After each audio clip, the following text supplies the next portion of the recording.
Olá, eu sou o professor Diogo Comba, o Diogão da redação de Português e Literatura também, assim que você me encontra aqui no YouTube e em outras redes sociais, professor Diogo Comba. Peço desde já para que você se inscreva no canal, deixe o seu like e ative o sininho. Dá uma olhada aí na descrição para você saber onde me encontrar, beleza? Hoje eu venho falar aqui com vocês sobre dois temas de redação. Esses dois temas já estiveram presentes no Enem PPL, no Enem para as pessoas privadas de liberdade, mas nada impede que possa acabar aparecendo algo parecido para vocês ou que você se aproveite de alguma das ideias desses temas para outras redações, porque a gente conversa sempre que muitas vezes os temas conversam. Mas vamos lá, a gente conversa sempre que os temas conversam, a gente conversa sempre que os temas realizam essa espécie de intercâmbio, beleza? Mas vamos lá, continuando então. Primeira possibilidade de tema seria o que a família contemporânea representa. Aí vamos lá, vou fazer para vocês uma análise período por período. Vou falar período por período o que você poderia colocar na sua redação. No parágrafo de introdução, o que você poderia colocar? No primeiro período, você poderia citar a música Família dos Titãs. Na música Família tem papai, mamãe, titia, almoça junto todo dia. Apesar de bem simples, esses versos são tanto representativos dessa figura da família na nossa sociedade. Olha só isso, papai, mamãe e titia é aquela dita família tradicional brasileira. Almoça junto todo dia, já diz respeito aos hábitos e costumes das famílias que a gente tem que comentar. Será que mudou? Será que não mudou? O que isso representa? Beleza? Enfim, no primeiro período você cita a música Família dos Titãs e pensa, certo? Em algum verso representativo da música para você colocar nesse primeiro período. No segundo período, o que você faz? A ligação com a problemática e já a sua tese. E no terceiro período, você coloca lá os seus argumentos, certo? Daqui a pouco você vai ver quais são esses argumentos. Continuando aqui, argumento 1.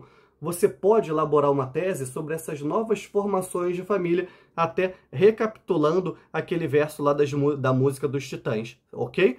Pesquisa, por exemplo, a porcentagem de mulheres como chefes de família, como tem uma tendência de aumento no Brasil. Você talvez não deva saber o número exato, mas perceba como isso vem aumentando. Uma outra questão bem interessante, perceba como o número de filhos por família vem diminuindo. Isso pode estar onde? Ó, a tese sobre a nova formação no primeiro período do primeiro parágrafo de argumentação, a mulher como chefe de família no segundo período, a diminuição do número de filhos no terceiro período e como isso interage com a ideia de família tradicional brasileira, certo? Você vai chegar a uma conclusão no quarto período a partir principalmente do que você colocou no segundo e no terceiro períodos. Lembrando, primeiro parágrafo argumentativo, quais são os elos coesivos que você pode colocar ali?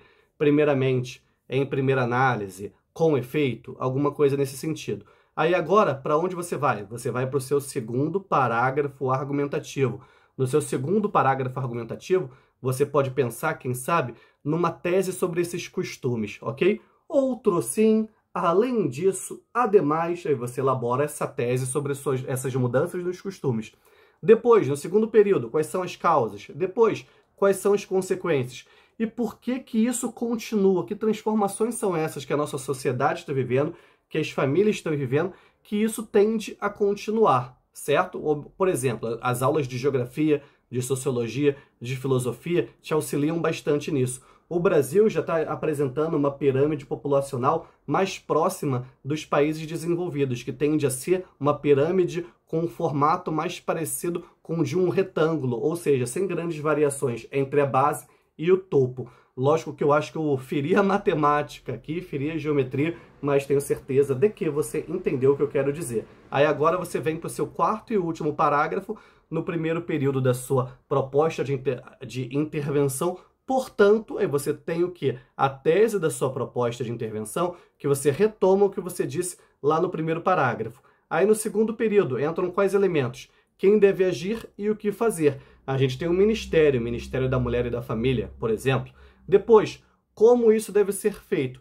E por último, buscando qual tipo de cenário. Já que a gente falou, por exemplo, sobre a mulher como chefe de família, uma batalha que a gente precisa enfrentar é a batalha do preconceito, é a batalha dos salários das mulheres que continuam, muitas vezes, sendo inferiores em relação aos salários dos homens. A gente falou também sobre a questão dos costumes, como a sociedade tende a se adaptar, o que a sociedade pode fazer para se ajudar, o que as instituições podem fazer, o próprio empresariado, o Estado, a escola, beleza? Procure refletir nesse sentido. Aí agora, um outro tema que já parece um tema datado, mas que você vai se lembrar, é a questão dos rolezinhos, o que os rolezinhos representaram para a sociedade brasileira. Para quem não lembra, o movimento dos rolezinhos começou meio que espontaneamente lá em São Paulo, com encontros entre jovens, entre adolescentes, principalmente em shoppings. Num primeiro momento iam lá 10, 20 adolescentes, só que a coisa, com o tempo, foi perdendo o controle. Você encontra várias referências na internet, várias reportagens muito interessantes sobre isso. Reportagem do Fantástico, reportagem do Profissão Repórter, entre outras. Tem até aquele meme, aquele videozinho das rolezeiras no YouTube, que acabou virando um meme, que acabou virando um viral, certo? Aí, olha só, na introdução, no primeiro período, você pode citar o documentário Hiato. O que é o documentário Hiato? Lá em 2000, 2001, no Rio de Janeiro, o Movimento dos Trabalhadores Sem Teto organizou uma ida de pessoas, muitas dessas pessoas marginalizadas pela sociedade, ao Shopping Rio Sul, que na época era o shopping mais rico aqui do Rio de Janeiro. E quando essas pessoas lá chegaram, primeiro que passaram por uma espécie de revista da polícia, já uma pré-repressão, uma censura prévia, digamos ali. E lá dentro sofreram preconceito de classe, sofrendo preconceito étnico, muitas lojas fechando, muitas pessoas, muitos visitantes do shopping se retirando, tudo isso. Enfim, vamos lá. Primeiro período, você cita o documentário Hiato. Tem aqui no YouTube, você pode até pesquisar por ele. No segundo período, o que você vai fazer? Você vai dizer o que ele tem a ver com esse movimento dos rolezinhos. E no terceiro período, vem os argumentos. Que argumentos são esses?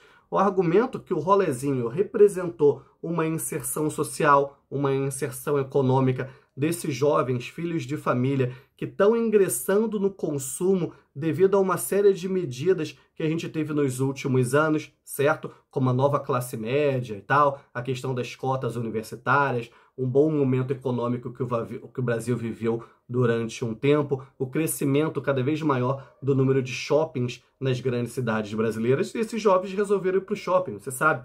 O shopping tem uma série de estratégias para manter essas pessoas lá, para atrair essas pessoas lá dentro. Mas, quando acabou indo para os shoppings um grande número de jovens, muitas vezes de classes mais baixas, muitas vezes negros, como a gente comentou, a gente acabou observando um racismo e um classismo muito grande por parte do empresariado e, inclusive, por parte das autoridades, ok? Aí vamos lá para o primeiro parágrafo argumentativo. Primeiramente, você vai elaborar uma tese sobre o racismo no primeiro período. No segundo período, você vai comentar que esse racismo ocorre em outros locais, em outros momentos, em outros contextos também. A gente tem o caso de George Floyd nos Estados Unidos, mas aqui no Brasil a gente tem praticamente um George Floyd por dia. Um jovem aqui no Rio de Janeiro, no supermercado Extra, foi morto asfixiado por um segurança, Pedro Henrique Gonzaga, e parece que foi praticamente esquecido. Olha só quantos casos a gente já teve aqui no Brasil, mesmo no Rio de Janeiro, recentemente. E quais são as consequências disso? Muito provavelmente é a continuidade. Cada vez, infelizmente, a gente vai tendo mais casos. Ou seja, o rolezinho representou o quê? Essa inserção social, essa ocupação de espaços. Mas houve uma reação tremendamente desmedida de outros setores da sociedade. Agora, o próximo argumento. Você vai falar sobre essa questão do classismo. Outro sim, além disso, aí vem o quê? Vem uma tese sua sobre o classismo. A gente já está no terceiro parágrafo, beleza? Você pode comentar, por exemplo, recentemente uma mulher postou numa rede social a foto de um homem num aeroporto e colocou assim, aeroporto rodoviária. A gente já teve também a fala de uma autoridade política dizendo que um tempo atrás o Brasil estava uma festa, que tinha até empregada doméstica indo para a Disney. Tá vendo? Isso aí serve como o quê? Serve como repertório, falas que repercutiram muito mal. Ainda bem, né? Por quê? Porque muitos setores da sociedade não estavam suportando essa nova classe média ocupando espaços que antes eram espaços de poucos, ok? As causas, as consequências, você já está enxergando aí. E isso levou ao quê? Levou à formação de grupos cada vez mais conservadores, de momentos cada vez mais conservadores e retrógrados da nossa sociedade.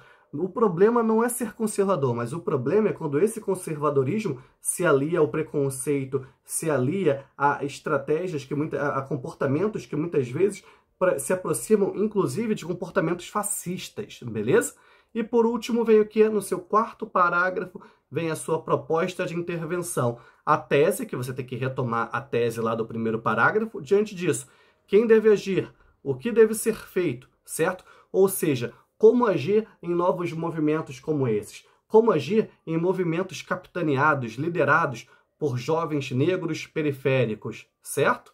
Como que tem que ser feita essa dinâmica? E depois buscando qual tipo de cenário. Na época da eclosão dos rolezinhos, muitos shoppings fecharam as portas. Em São Paulo, tentaram levar os rolezinhos para ambientes abertos, tipo o Parque do Ibirapuera, onde tem aquele vídeo clássico lá das rolezeiras. Será que essa é a melhor atitude? Será que uma atitude não é investir em educação, não é investir em lazer nas mais diversas áreas, ok? Enfim, espero que você tenha entendido a proposta desse vídeo, tenha ficado com seu caderninho aí do lado, seu caderno de anotações, para elaborar o esqueminha do seu texto. Que a força e a inspiração estejam com vocês, sem dizer adeus jamais.